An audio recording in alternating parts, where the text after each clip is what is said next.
All right, just ran down to one of our clients' office and grabbed this Iconnect kit. So this is a newer horizontal scan flag, just got on the market maybe a few months ago. But essentially these scan bodies are faced towards the inside. They pick up extremely well in an open flap surgery site. I've got a true abutment rep here, Richard. He drove down from Tampa today. So we're gonna take a look at this kit. We're gonna scan it. We're gonna compare photogrammetry, the same model, and scan it with these, and then take these scan bodies off, put photogrammetry markers on, walk you through kind of the export process. So with photogrammetry, it's an instant click and it exports to the geometries that match the scan bodies in the mouth. With this, you upload it to their website, and within a matter of seconds, it exports the geometry as you select it. So we're gonna download some scans, and we're gonna do some stuff here with the Iconnect from True Abutment. What are you guys seeing in the market in terms of people calling, inquiring about this system, Iconnect, and how it compares to photogrammetry? Are you taking a lot of phone calls every week? Yeah, so I mean, because most doctors now, they have the capabilities of intraoral scanning, not so much photogrammetry, just because of how expensive it is. So we figured out what is the best way to kind of get implant verification using the tools that you already have. What's the price point on this? I know what photogrammetry costs in terms of, our micron mappers that we purchased over the years are in the low to mid 20s. Our ICAM, I think, is anywhere from mid 20s to upper 40s, Sure. depending on the time of year that we purchased. I know PIC released a new app for the iPhone. I get a lot of questions on. Where are you at price-wise with this kit? So our price is $3,000. Regular kit with the 1.4 millimeter, 1.6. Straumann actually has the additional cones, the smaller cones. Right. So there's additional parts and pieces in that kit. That's why it's $4,000. Right. Yeah, the difference between Straumann SRA Authentic versus a Nobel MUA is, microns difference. One is essentially a 4.6. Yes. The other one's a 4.8. That's right. So if you have a 4.6 Straumann kit, it might not fit too well. It'd be binding or too tight on a 4.8, but a 4.8 will fit on a Straumann 4.6. So there's, I know the differences pretty well. So we're trying to cover all the different MUA, I would say, sizes and platforms. That is the reason for the variety of kits. It's more about ease of use for the end user. Right. To be able to not explain so much of the workflow to the doctor. I mean, let's say an office has a bunch of assistants. It's really hard to navigate, like, hey, what do you have to do to get the right data? You have to get good information. You have to get good data. So the best way to do that is make it easy as possible. Right. So that's kind of why we're able to create this design, have that algorithm of the hexes. You're trying to capture as much as you can in that single shot. So I know that makes sense to you, but for a lot of people, it's like, why you weren't able to use intraoral scanners before. Right. Why are you able to use it now?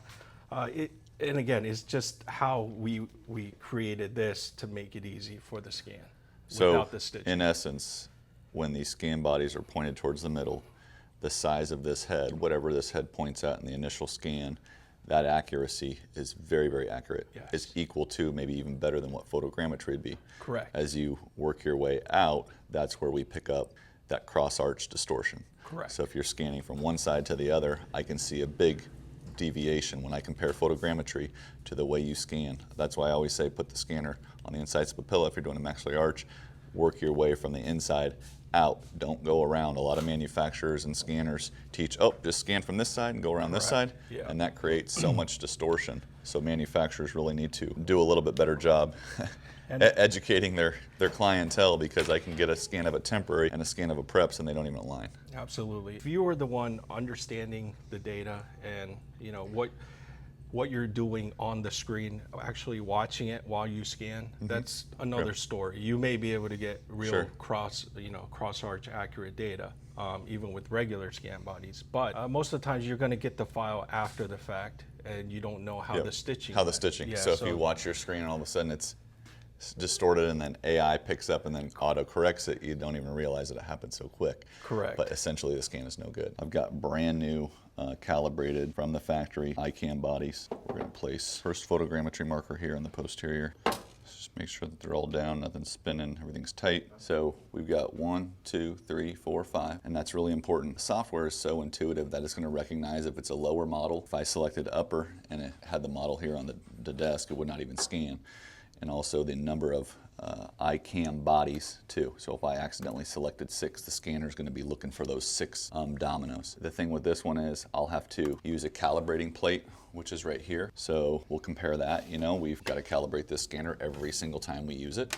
It doesn't take very long, but it is part of the process. That's something that you don't necessarily have to do once the Trios, for sake. If you're going to be using that, you don't have to calibrate.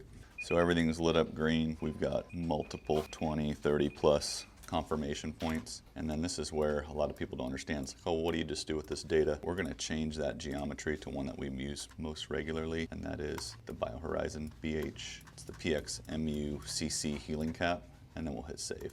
The thing I like about photogrammetry, especially with the volume of cases, the reason why we don't, as a lab, offer chairside services with like an Iconnect and travel somewhere. One is they need us to travel. They can, typically a dentist would buy their own kit. With photogrammetry, because of the volume that we do, most of these surgeries are pretty bloody. And we're doing open flap scans. And like yesterday, I had a patient. She was going through or had recent cancer, went through radiation, chemo. She had been without teeth for almost a month. The tongue was very swollen. So situations like that with a horizontal scan flag and trying to scan an open flap can be extremely difficult, and it's patient dependent, I would say. Whereas photogrammetry scan markers like this or Micron Mapper, you can kind of position those so that the tongue doesn't get in the way. And yes, you can scan horizontal scan flags. Even in some of the most non-ideal situations, it just takes a little bit longer. If you look closely here, this data is exported to a specific folder, and because we design an exocad, you're going to see with photogrammetry data, ICAM, Micron Mapper, it gives you an actual implant position. And in our software, I can actually go and change that implant position file, if I have 4 of them, or 5 in this case, to a different scan body. I like the surgeons that we're working with, or general dentists that have this technology, I like to have that STL export as well as the implant position files. So there's 5 implant position files and then 1 STL file. And we're going to take that 1 STL file right now and compare that to an STL export of the Iconnect system. The goal is to not have a scan body that is tall and that sits up over the ridge. The goal is to have a lower profile scan body. Correct. And something that faces in. So I do a lot of stuff with Nexus, and I helped Nexus basically develop kind of what you guys have done with the exports, or gave them some ideas and input with the BH cap export. You guys have a whole list of STL exports. Correct. The difference between Nexus scan flags and what Iconnect is, Nexus goes this way, yes, and the screw is in the center. The screw is on the outside portion so that the scan flag is longer and it can be pointed in. So if you have scan bodies that are just long this way and you try to connect along the arch, it helps the scan path, but it does not increase the scan accuracy. So we have a long in the kit. Here's another one. This position here to try to get the next 2 to connect and the other one in the middle, right? Right. Okay. There is no correct or wrong way to do this. It's all about trying to bring those hexes close together as possible. You can have them touching, just not overlapping. Right. It's just more of trying to capture the hexes without capturing the other data, which is around the arch, and then just getting the hex down to that circle there, because in our software it'll auto align whether it is a short, medium, or long. So I'm just moving this one so that it's not on top of, right? Yes. And the reason why you don't want them on top, because you don't really know if that's fully seated. It's not that the scanner won't pick it up and recognize it. Yeah. It's just saying that, hey, we got something that's overlapping. We could have a discrepancy and a marginal fit issue, right? Absolutely. Okay, so you can see there. And so that the size of this scanner head, it's almost, because I've pulled the larger scan, accuracy is literally right in the center. I've got this calibrated, we're ready to scan. So this is a lower arch. Can I stop? Yes, I would just go ahead and fill that in. Okay, and then can I stop? And that is good, yes. Okay. So the scan time on that says 17 seconds. It felt a lot faster than that. Yes. Okay. I think the average time, people do it from 5 to 20 seconds. But just like it's captured here, the minimum amount of data captured is better, right? It's going to be better. The difference between this and a traditional scan body scan is you usually have about 3,000 frames of data just capturing each individual scan post. and making sure that you have enough data there to match. So I have 935 frames of data in 17 seconds. Yes, wow. It's pretty good. The most common mistake right now, whether you're prepping teeth or you're doing full arch implants, is that scan path. I'll show you what most people do, because this is what the manufacturer teaches. They say start on the occlusal of the back molar and work your way left to right all the way around the arch. And right now, the scan is becoming distorted, and you don't even realize it, because this tip is only so big and this arch is a lot bigger. And so when you scan from left to right and then come back again left to right, as some other scan companies teach, it creates that cross arch distortion. So while in the implant cases, you might get passive, truly passive fit, and that's what this game is all about. It's about passivity, so that there's no tension and torque on the implants and the components and the prosthesis to maintain a true passive fit. You've got to have really precision parts. You've got to have the right libraries, and you've got to have intraoral scanners that are accurate, and you also, if you're using photogrammetry scanners that are accurate. But as we move our way back and forth, now people roll here and things become distorted because we're introducing more errors because it's taller, it's off the ridge, and then once we get there, we'll start working our way in from this side, and we're building something from the outside in rather than the inside out. So one of the things that I look at too, and not being in the surgery, like at the ICAM, the data's there, right? With not knowing, the L's and the S, the dots here, as long as they pick that up as well, helps identify? Or is it just the foot part here that basically the software is recognizing? The software is only recognizing this geometry that has an algorithm to across and down. Yep. And that's just the math there. The circular marks here is just gonna identify what scan body is the what. length. Okay. Yes, and that's all it does. Let's take a look at the screen here. This was the larger one, obviously has like 3,000 frames. This one's about 1,000. And I can turn that color off. Okay. And you can see, even with scanning left to right, it's really, really close. But if I took cross-sectional measurements and then even heat mapped it, I'm going to see some discrepancies. Yeah. And then here, if you want to take a measurement tool, kind of have to turn a bunch of stuff off. Just comparing two different scan paths real quick, and not even comparing the photogrammetry because we haven't got that part. You can see from here to here. So we have a deviation cross arch of about probably 50, 60 microns in total. Yeah. Right? Correct. Almost 50. Look, here's one that is actually a scan from this kit, because I borrowed this doctor's kit this morning for this video. So here's the export from that, and you can see here she did a wash, and this is again why we like BioHorizon healing caps, because they're low profile. So you can see the wash here. It doesn't stick up too high. You can easily index a denture versus some of the scan bodies, not to knock on some of the manufactured parts, but these are a little bit taller in height and a little bit harder to scan. So if I was going to do a wash in something like this, this has a mushroom top. It's more to push tissue out of the way than what it is to do a wash. And so what happens is a wash material get locked in the undercuts. When you pull it, the scanner can't get inside those undercuts. So that's why that dome is so important in the BH caps. And they also have the other option too. It's more like it's probably the same geometry as a Nobel healing cap, just right? Just a tapered cap. Just a tapered cap. This is very similar, just a little bit higher than the BH cap. So if you look at that cross arch tolerance, right, and where some of these libraries, let's see which one we used here. This is a vortex screw.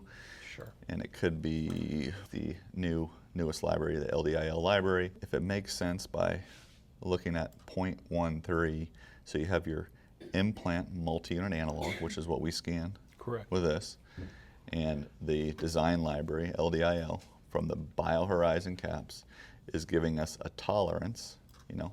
We are flush to the margin, but we have a milling tolerance left to right here So 0.13. So we pull up and we look at that one that was the slightest off. We thought this was a 1-to-1 ratio. Yes. And this one cross-sectional, you have a 0.13 built automatically into the software. So essentially, looking at this, the export from this using a wide lens and the export from the photogrammetry unit and what the design tolerances are, I can predictably say that this arch, whether it's printed or milled in zirconia, would fit from either the photogrammetry unit, which is pretty much the standard, I would say, and then this new on the market, I think a lot of people have questions on it. You know, there's of course true photogrammetry, and that's kind of what, you know, when you do a comparison, I mean, this is different. This is not true photogrammetry. This is what you call grammetry, and using different tools to try to get, you know, the most accurate results as possible. We know photogrammetry works, and we understand for different applications, for two-stage, you want to make sure that your results are always predictable, and you will get that with photogrammetry data. We're just creating different options. Can I use Iconnect? The answer is yes. Basically, you're showing the data that it will. Do you think that the market, you know, I've got a couple close friends, both prosthodontists, one's here in town, Herring. Sure.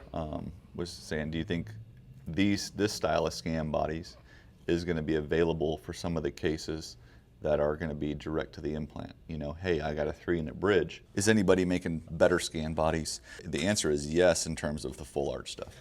And these scan bodies are designed in full arch to fit on a multi-unit abutment. And you mentioned a 1.6 screw or a 1.4 screw. The most common screw out there is a 1.4. Yes. 1.6 is more for like an MIS system, just off the top of my head.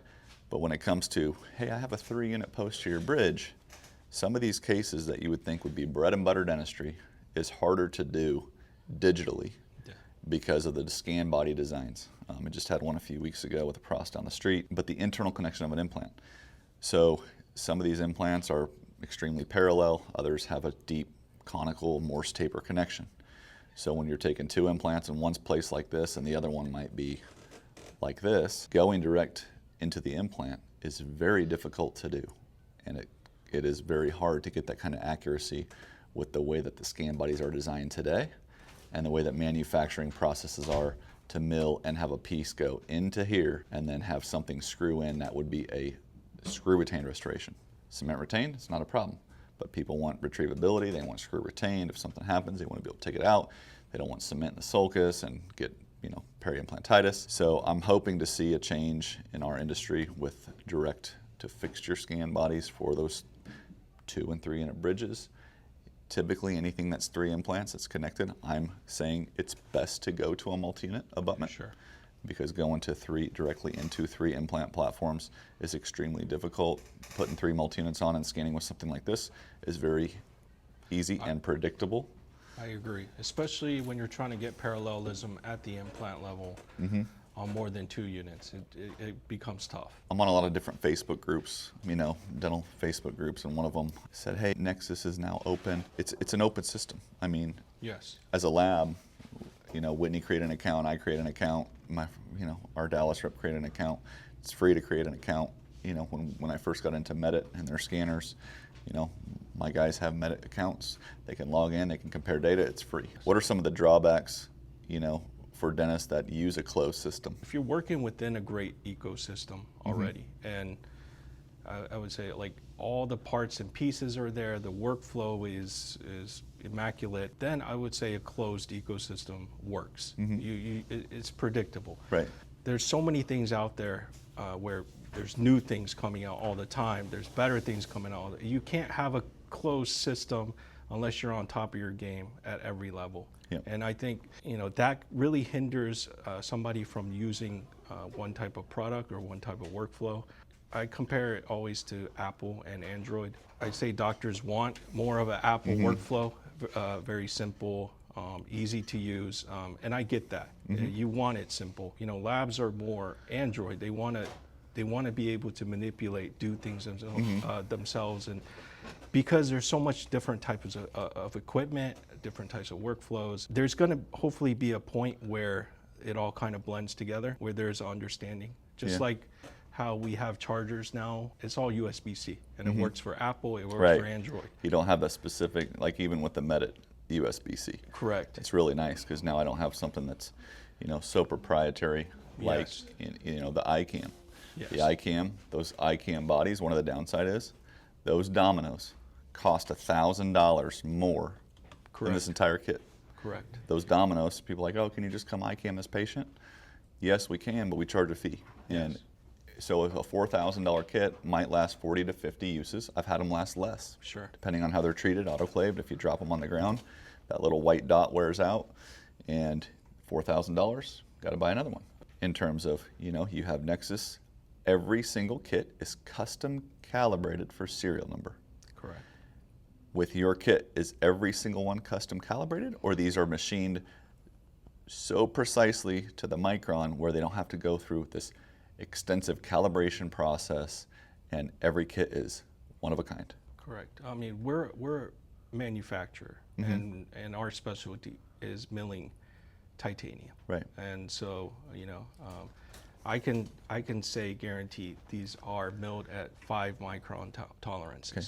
So that's good to know. Yes, the accuracy is there. I would say, from a hardware situation, and again, the open system is we're accepting any type of scan cap library. Yeah. If you have it and send it to you. Yeah, you want to make your own and you have a library for it, send it to us. We'll include it. It's easy for us to just put it in the software, and that's kind of where we have the open system. Our software is free. Anyone could download it. Right. It's web based too, so everything is always updating as it needs to be. So what we're trying to do is get as much feedback as possible. What I think is interesting too, and not a lot of people get this, a dentist might say, oh, well, I'm using so-and-so, they're cheaper, in terms of a lab. Sure. I never want to compete on price. Yeah. Hey, what are you paying? Hey, I'll try to beat that. We know what we're doing. We've done thousands of cases. Yes. But what most dentists don't realize is that some of these labs, they don't have the technology. They say, oh, I do hybrids. They're using an old desktop scanner, from 7 years ago. Every single verified master cast that we would receive from an analog impression is poured with a specific stone. We don't use desktop scanners because the tolerances on some of the scan bodies and the way the desktop scanner, you have to go in here, and I brought this part up, you've got to go in here, and instead of an export file of a BH cap, you have just a STL file of a scan marker. Correct. And that is extremely inaccurate because when you're going, whether it's in 3Shape or exocad, and you hit detect implant position, one of the things that most dentists probably should definitely listen to is that when you go through and select the libraries, and this was just scan on a desktop or an intraoral scanner, like a single unit scan body, this little tool right here, best fit matching, there is no question of it out that you're literally taking a one-to-one, right? The STL export is literally, the STL export from the ICAM is literally what matches 100% to that STL library to be able to design, whereas an intraoral scan, you're relying on the STL output of what that scanner generated. Correct. And you can have a major problem with deviation. So you could go, oh, the little point on the side matched up, but the flat wall has a 3-degree tilt. Absolutely. And then the dentist calls me up and says, every single implant crown has heavy contacts or it's open. And that is not a designer's problem. That is a scanning problem. That's a scan body design problem. Correct. And then the software issue with best fit matching. So you have to go, here, and because this is a 1-to-1 ratio, you hit best fit matching, and it's 100% match. Yes. You're not relying. And so that's what I mean by that 1-to-1 ratio, and that's exactly what that scan caps look like, and that's what you guys export. So yes, I think it's a great system. Well, you're in Tampa. I know they can reach out. Yes. And look up trueabutment.com. But the scan kits I'm sure are available. They're probably not on back order. No, right? Not at all. They're available now. They're $3,000, and for those dentists that want to get involved, and start using these scan bodies, let us know too. We offer remote design services. We can walk you through the process. Whether you guys are printing your own cases or we print them and ship them, we can definitely manufacture your own designs. A lot of dentists that are friends of mine picked up Exocad and absolutely love designing teeth. Yeah. And we just mill their arches. So it's been nice to see, as a dental lab, I'm not scared that, hey, this so-and-so is milling their own single teeth and milling their own abutments maybe. There's plenty of work to go around. Absolutely. But I'm excited to see the progress that True Abutments made, and I'm glad to have you guys as a partner. Thank you so much. Thank you. Thank you. All right, so we just wanted to add a little bit more to this video. I was giving Richard the tour of the lab, and I stumbled across a live case that we have going in the lab. But for those of you, that needed a reminder about how we do things, we photogrammetry every verified master cast that comes into the lab. So if 50 to 60% of our clients already have photogrammetry or horizontal scan flags, we do not use a verified master cast. We actually take the data from the scans and use it for the manufacturing process. When it comes to OptiSplint, okay, this is what this honeycomb mesh is. It's a very cumbersome process in terms of inserting these scan bodies. I believe these are kind of one-time use deals. They don't autoclave them, it's my understanding, and then bust them apart and reuse them. But the kit, on the website, I think a dental lab, Row Dental, sells them. I'm not sure who manufactures them, but I think they're around $300, $400, $500 per kit. I don't know if they call it grammetry. I know it's called OptiSplint. But in terms of like manufacturing, we have to wait for these to come in. We've done a handful of them for University of Harvard, PROS, but it's a slower workflow. And what we have to end up doing is, like I said, I don't use a desktop scanner where we scan this and then jump it back into design, because then you're relying on a desktop scanner to pick up this, and that's highly inaccurate. So we use this just as a stone model verification. So it fits passive on here. We insert our photogrammetry markers and we scan that and then apply that into the design. So that's a quick, difference between this. It's a lot more work in the lab, takes more time. Something like this or our ICAM bodies is much more efficient.